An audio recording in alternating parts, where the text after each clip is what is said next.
देखिए आज देखते हैं हम परमाणु संरचना यानी एटम स्ट्रक्चर के बारे में। लेकिन इससे पहले आपको पदार्थ या मैटर को समझना पड़ेगा। देखिए पदार्थ या मैटर क्या होता है। दुनिया की हर वो चीज जो कुछ ना कुछ जगह घेरती है और उसका कुछ ना कुछ द्रव्यमान होता है, पदार्थ या मैटर कहलाता है। इसे भारत में सबसे पहले मैरेसी कार्नाड ने बता दिया था कि पदार्थ जो है ना वो कई छोटे छोटे परमाणुओं से मिलकर बना है, लेकिन व्यवस्थित ढंग से नहीं समझा पाए थे। फिर आया भैया कौन, जॉन डाल्टन। इसने कहा परमाणु जो है ना वो दुनिया के किसी भी पदार्थ का सबसे छोटा कण है। अब इसके बाद कई वैज्ञानिक आए, अपना अपना तर्क दिए कि भैया अब परमाणु को नहीं तोड़ा जा सकता।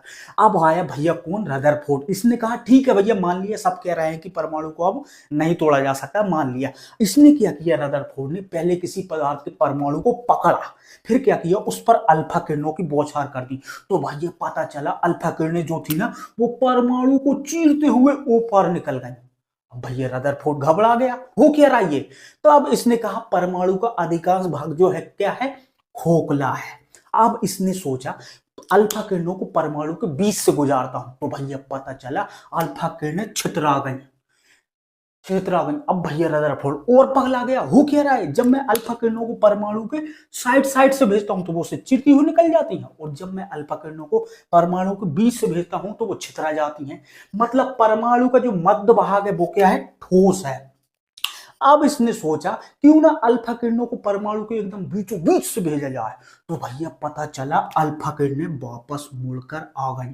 अब भैया रदरफोर्ड वो चौकन्ना रह गया, हो क्या रहा है, जब मैं अल्फा किरणों को साइड साइड से भेजता हूं तो अल्फा किरणें उसको चीरती हुई निकल जाती हैं।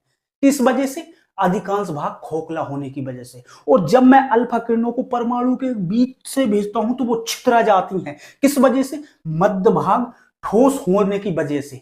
लेकिन जब मैं अल्फा किरणों को परमाणु के एकदम बीचों बीच से भेजता हूं तो वो मुड़कर क्यों आ रही है। तब इसने गौर किया किस पर, अल्फा किरण पर। अल्फा किरण ऑलरेडी पॉजिटिव चार्ज होती है। जब मैं इसको परमाणु के साइड साइड से भेजता हूं तो वो उसको अधिकांश भाग खोखला होने के कारण चीरती हुई निकल जाती है। और जब मैं अल्फा किरण को परमाणु के बीच से भेजता हूं तो परमाणु का मध्य भाग जो है ना वो ठोस होने के कारण अल्फा किरणें छितरा जाती हैं। और जब मैं अल्फा किरणों को एकदम परमाणु के बीच बीच से भेजता हूं तो अल्फा किरणें वापस मुड़कर आ जाती हैं। मतलब परमाणु का मध्य भाग जो है वो धनात्मक है। आपको पता होगा कि सेम सेम चार्ज के बीच आकर्षित प्रतिकर्षण होता है, आकर्षित नहीं होता। अगर यहाँ पर नेगेटिव होता मतलब ऋणात्मक होता तो वो उसको वापस खींच लेता है, ये पॉजिटिव ये ऋणात्मक खींच लेता है, लेकिन ये तो वापस कर रहा है, मतलब ये धनात्मक है। तो रदरफोर्ड ने 3 सिद्धांत दिए, क्या क्या, देखिए परमाणु का अधिकांश भाग क्या है, खोखला, परमाणु का मध्य भाग क्या है, ठोस, और परमाणु का मध्य भाग क्या है, धनात्मक।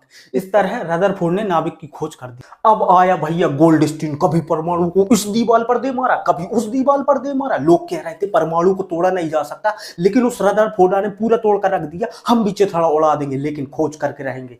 तो इसने भी परमाणु खकोरना चालू किया, तो उसको मिल गया कौन, प्रोटॉन।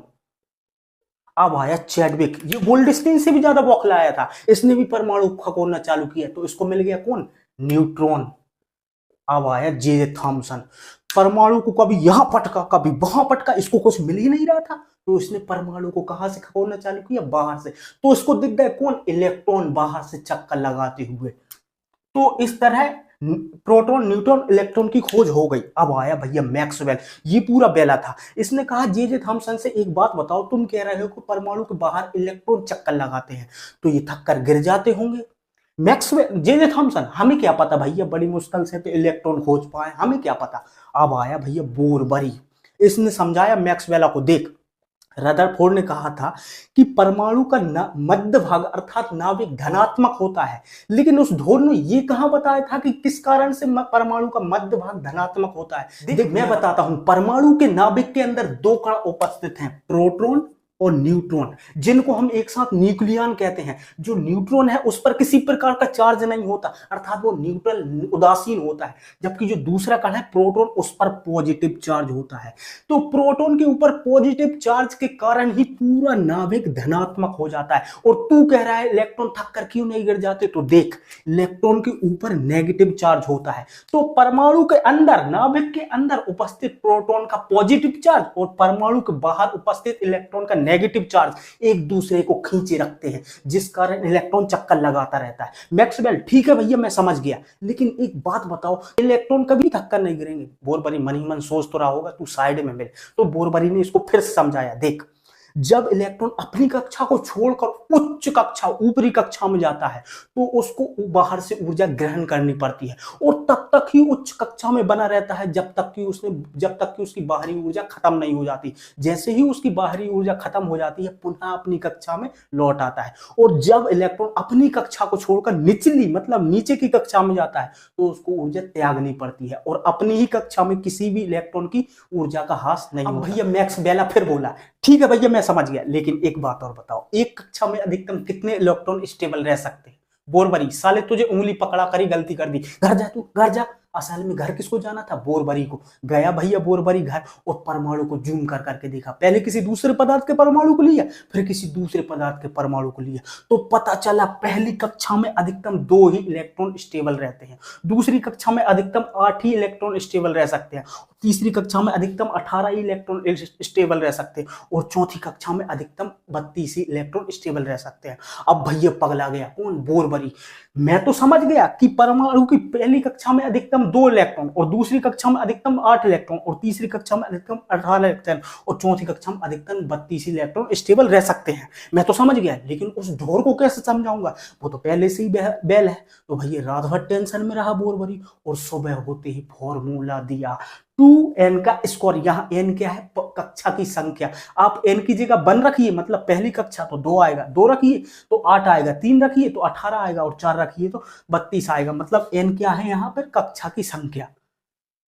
अब देखिए इलेक्ट्रॉन, प्रोटॉन और न्यूट्रॉन ये तो स्थायी कण है, किसी भी परमाणु के अंदर मिलेंगे ही मिलेंगे, लेकिन इनके अलावा परमाणु के अंदर कुछ अस्थायी टेम्परेरी पार्टिकल भी पाए जाते हैं, जैसे बोसॉन, पाई बोसॉन, मेसन, पाई मेसन, न्यूट्रिनो, एंटी न्यूट्रिनो। इनके अलावा परमाणु के अंदर कुछ एंटी पार्टिकल भी पाए जाते हैं। एंटी पार्टिकल या प्रतिकण उसको कहते हैं जो एक दूसरे के संपर्क में आते ही नष्ट हो जाते हैं। जैसे इलेक्ट्रॉन, इसका जस्ट उल्टा होता है पॉजिट्रॉन। जब पॉजिट्रॉन और इलेक्ट्रॉन का आमना सामना होता है तो एक दूसरे को देखते ही नष्ट कर लेते हैं। परमाणु के अंदर कई प्रकार के पार्टिकल पाए जाते हैं, लेकिन मेनली हमको अध्ययन करना इलेक्ट्रॉन, प्रोटॉन और न्यूट्रॉन के बारे में, क्योंकि फंडामेंटल पार्टिकल है, किसी भी परमाणु के अंदर मिलेंगे ही मिलेंगे। तो अब हम देखते हैं इलेक्ट्रॉन, प्रोटॉन और न्यूट्रॉन के बारे में। देखिए इलेक्ट्रॉन पर नेगेटिव चार्ज होता है, लेकिन भैया नेगेटिव में से कितना नेगेटिव? तो -1.6 इंटू 10⁻⁻19 कूलम। जबकि प्रोटॉन पर पॉजिटिव चार्ज होता है, लेकिन पॉजिटिव में से कितना पॉजिटिव? तो +1.6 इंटू 10⁻⁻19 कूलम। अब आपको एक चीज दिख रहा होगा कि जितना इलेक्ट्रॉन नेगेटिव होता है उतना ही प्रोटॉन पॉजिटिव में होता है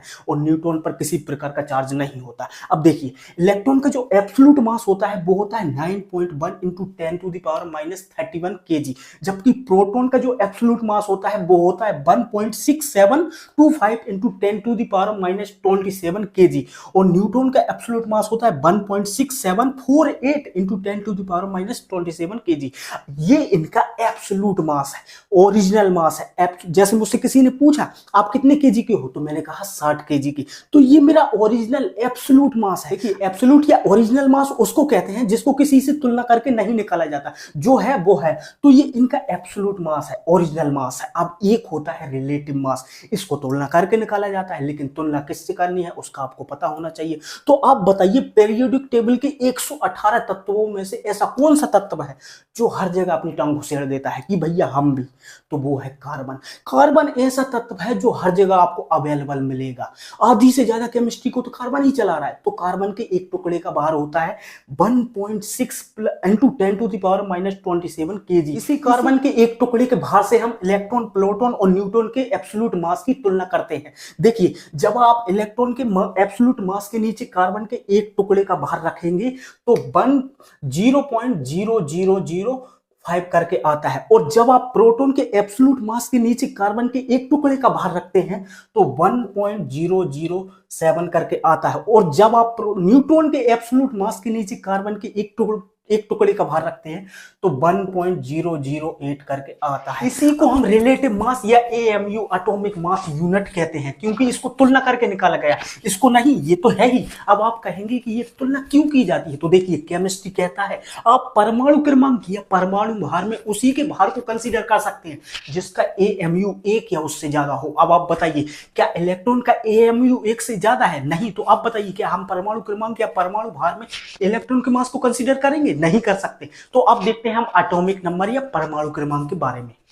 देखिए परमाणु क्रमांक या एटॉमिक नंबर, देखिए किसी भी परमाणु के अंदर, नाभिक के अंदर उपस्थित प्रोटॉनों की संख्या या किसी भी परमाणु के बाहर चक्कर लगा रहे इलेक्ट्रॉनों की संख्या परमाणु क्रमांक एटॉमिक नंबर को बताती है। क्योंकि संख्या में दोनों बराबर होते हैं किसी भी परमाणु के अंदर, इलेक्ट्रॉन और प्रोटॉन। लेकिन आप बताइए क्या हम परमाणु क्रमांक को इलेक्ट्रॉनों की संख्या के आधार पर कंसीडर कर सकते हैं? कर सकते हैं, लेकिन नहीं करते। क्योंकि एक तो उसका एएमयू अर्थात रिलेटिव मास 1 से कम होता है, दूसरा इलेक्ट्रॉन आवारा कण होता है, चक्कर पकड़ ज्यादा करता है, कभी भी आ जाता है कभी भी चला जाता है। देखिए अब देखिए परमाणु भार या एटॉमिक वेट, किसी भी परमाणु के अंदर प्रोटॉनों की संख्या और न्यूट्रॉनों की संख्या के योग को परमाणु भार या एटॉमिक वेट कहते हैं। इसमें भी हम क्या नहीं करते, इलेक्ट्रॉन के मास को कंसीडर नहीं करते क्योंकि एक तो उसका एएमयू कम है, दूसरा वो आवारा कण है, चक्कर पकड़ ज्यादा करता है। अब एक चीज देखिए, परमाणु भार क्या होता है? प्रोटॉनों की संख्या और न्यूट्रॉनों की संख्या का योग। प्रोटॉन और न्यूट्रॉन कहां होते हैं? परमाणु के नाभिक के अंदर, मतलब नाभिक के भार को ही हम परमाणु भार कह सकते हैं, क्योंकि प्रोटॉन प्लस न्यूट्रॉन क्या होता है? परमाणु भार। अब एग्जांपल से समझिए, देखिए सोडियम का परमाणु क्रमांक होता है 11 और परमाणु भार होता है 23। देखिए जो संख्या नीचे लिखी होती है उसको हम परमाणु क्रमांक कहते हैं और जो संख्या ऊपर लिखी रहती है उसको हम परमाणु भार कहते हैं। परमाणु क्रमांक को हम ए से जेड से दर्शाते हैं और परमाणु भार को हम ए से दर्शाते हैं। तो परमाणु क्रमांक मतलब जेड बराबर कितना? 11, परमाणु भार मतलब ए बराबर कितना? 23। अब एक चीज बताइए, परमाणु क्रमांक क्या होता है, मतलब किस पर डिपेंड करता है? प्रोटॉनों की संख्या पर। तो प्रोटॉन कितना? प्रोटॉन की संख्या बराबर 11 और किसी भी परमाणु के अंदर जितने प्रोटॉन होते हैं उतने ही तो इलेक्ट्रॉन होते हैं। तो इलेक्ट्रॉनों की संख्या बराबर कितना? 11। तो न्यूट्रॉनों की संख्या बराबर होता है ए माइनस जेड, मतलब परमाणु भार माइनस परमाणु क्रमांक। तो परमाणु भार कितना है? 23 और परमाणु क्रमांक 11, तो 23 माइनस 11 12, सभी निकल गया। परमाणु क्रमांक, परमाणु भार, प्रोटॉनों की संख्या, इलेक्ट्रॉनों की संख्या, न्यूट्रॉनों की संख्या। नहीं समझ में आया? एक बार फिर से देखिए मैग्नीशियम का परमाणु क्रमांक होता है मतलब जेड बराबर 12 और परमाणु भार मतलब ए बराबर 24 और परमाणु क्रमांक किस पर डिपेंड करता है? प्रोटॉन की संख्या। तो प्रोटॉन कितना होंगे? प्रोटॉन की संख्या बराबर 12 और जितना प्रोटॉन होता है उतना ही तो इलेक्ट्रॉन होता है। तो इलेक्ट्रॉनों की संख्या बराबर भी 12 और न्यूट्रॉनों की संख्या बराबर ए माइनस जेड, परमाणु भार माइनस परमाणु क्रमांक, 24 माइनस 12। तो इसका तो इलेक्ट्रॉन, प्रोटॉन, न्यूट्रॉन सभी 12-12। एक चीज देखिए, केमिस्ट्री में प्लस का मतलब होता है इलेक्ट्रॉनों को त्यागना, जबकि माइनस का मतलब होता है इलेक्ट्रॉनों को ग्रहण करना। देखिए जैसे मान लीजिए सोडियम था, सोडियम का परमाणु क्रमांक 11 था, परमाणु भार 23 था।